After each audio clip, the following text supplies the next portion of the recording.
গোৱালপাৰা জিলাৰ জলেশ্বৰৰ আৰিকাটাত মুখ্যমন্ত্ৰীৰ পকী পথ নিৰ্মাণত দুৰ্নীতিৰ অভিযোগ তুলি শতাধিক ৰাইজৰ তীব্ৰ প্ৰতিবাদ বিভিন্ন শ্লোগানেৰে উত্তাল প্ৰতিবাদ সাব্যস্ত জলেশ্বৰ সমষ্টি তথা ধুবুৰী জিলাৰ দক্ষিণ পাৰৰ পদ্মাৰ ভিটাৰ পৰা ভালুকমাৰী সংযোগী মুখ্যমন্ত্ৰীৰ পকী পথ নিৰ্মাণৰ কামত ব্যাপক দুৰ্নীতিৰ অভিযোগ দুৰ্নীতিৰ বিৰুদ্ধে শতাধিক গয়া ৰাইজে ওলাই আহি সাব্যস্ত কৰে তীব্ৰ প্ৰতিবাদ বিভিন্ন শ্লোগানেৰে উত্তাল প্ৰতিবাদ সাব্যস্ত কৰে ৰাইজে সঠিকভাৱে কৰিব লাগিব দুৰ্নীতি নচলিব শুদ্ধকৈ কাম কৰিব লাগিব দুৰ্নীতি নচলিব জয় আই অসম জয় আই অসম মুখ্যমন্ত্ৰী পকী পথ নিৰ্মাণ আঁচনিৰ দ্বাৰা ৩ কোটিৰো অধিক ধন ব্যয় সাপেক্ষে নিৰ্মাণ হ'বলগীয়া পথটোৰ কামত ব্যাপক অনিয়ম সংঘটিত হোৱা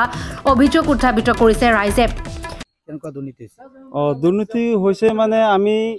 এই ৰাস্তাৰ কাম মুখ্যমন্ত্ৰী যেটা পকী পথ আঁচনি আহাতে আমি প্ৰথম আমি গাঁওবাসী অঞ্চলে আমি খুব আনন্দিত হৈছিলো কিয়নো এইটো অঞ্চল একদম পিছপৰা অঞ্চল ইয়াৰ মানুহ মানে যিবিলাক ছাত্ৰ ছাত্ৰী আছে আপাৰ ক্লাছৰ কোনোবা ঠাইত মানে শিক্ষাৰ কাৰণে যাব নোৱাৰে একদম ব্যাকৱাৰ্ড প্লেচ পকী পথ হৈ গ'ল আমি ৰাইজে সহযোগ কৰিলো সহযোগ কৰাৰ কাৰণে আমি থিয় হৈ আছো ৰেডি হৈ আছো কিন্তু দেখা গ'ল যে এই যি ঠিকাদাৰে মানে কামটো কৰি আছে কালি মাটি পেলাইছে আজি চেনকাৰা বি গৈছে মানে ৰাস্তাৰ সাইড বাম নাই কোনো এস্টিমেট নাই ৰলাৰ মাৰা নাই পানী মাৰা হোৱা নাই আমাৰ স্থানীয় যিবিলাক প্ৰতিনিধি আছে এইবিলাক মানে চকুমুদা খুলি নিচিনা আছে আমাক বোকা বুলি ভাবি আছে একদম চৰম দুৰ্নীতি হৈ আছে আমি এটু মানে অভিযোগ কৰিছো ৰাইজে আমাৰ লগত আছে যে কামটো শুদ্ধকৈ হ'ব লাগে নিয়ম মাফিক হ'ব লাগে পথটো ভালুকমাৰীৰ পৰা পদ্মাৰ ভিটাৰলৈকে হৈছে এইটো ৩ কোটি ৯৫ লাখ টকা আমি শুনা পাইছো আৰু এটা কথা আছে যে এই পদ্মাৰ ভিটাৰটো মানে ভালুকমাৰী মানে এটা সাইডৰ পৰা হ'ব লাগে এটা সাইডৰ পৰা নহয় ঠিক আমাৰ আৰিকাটা মাজৰ পৰা মানে কামটো পকী কাম চলি আছে এটা আমি গম পোৱা নাই সম্পূৰ্ণ মানে ১০০% অনিয়ম এটো ১০০% অনিয়ম হিচাপে কামটো চলি আছে পথ নিৰ্মাণত দুৰ্নীতি নচলিব দুৰ্নীতি বন্ধ কৰক আদি শ্লোগান দি উত্তাল প্ৰতিবাদ সাব্যস্ত কৰে দুৰ্নীতি নচলিব শুদ্ধকৈ কাম কৰিব লাগিব দুৰ্নীতি নচলিব জয় আই অসম জয় আই অসম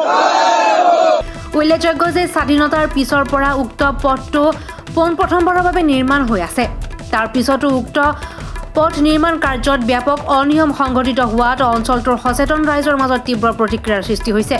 ৰাস্তাটা দিয়া চৰকাৰে দিয়াৰ কাৰণে আমি ৰাইজ সুখী হৈছো যে ৰাস্তাটা আঁচনিয়ে ধৰিছে বহুত দিনৰ পিছত জনমৰ পৰা ইয়াত কোনো ৰাস্তা হোৱা নাই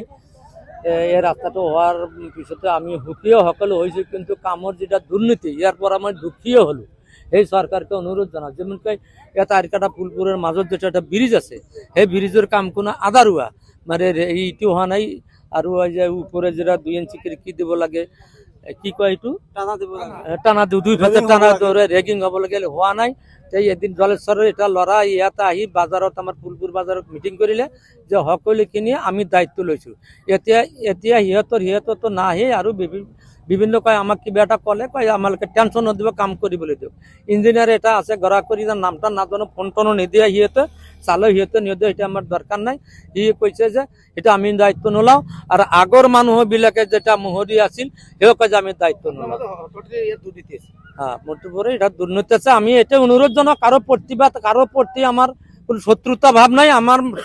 এইখিনি কথা যে কামটো শুদ্ধকৈ হ'ব লাগে ভালকৈ হ'ব লাগে এই চৰকাৰক আমি টানি অনুৰোধ জনাইছো বিভাগীয়ক আমি টানি অনুৰোধ জনালো গোৱালপাৰাৰ পৰা ইকৰামুল হুছেইনৰ ৰিপৰ্ট DA365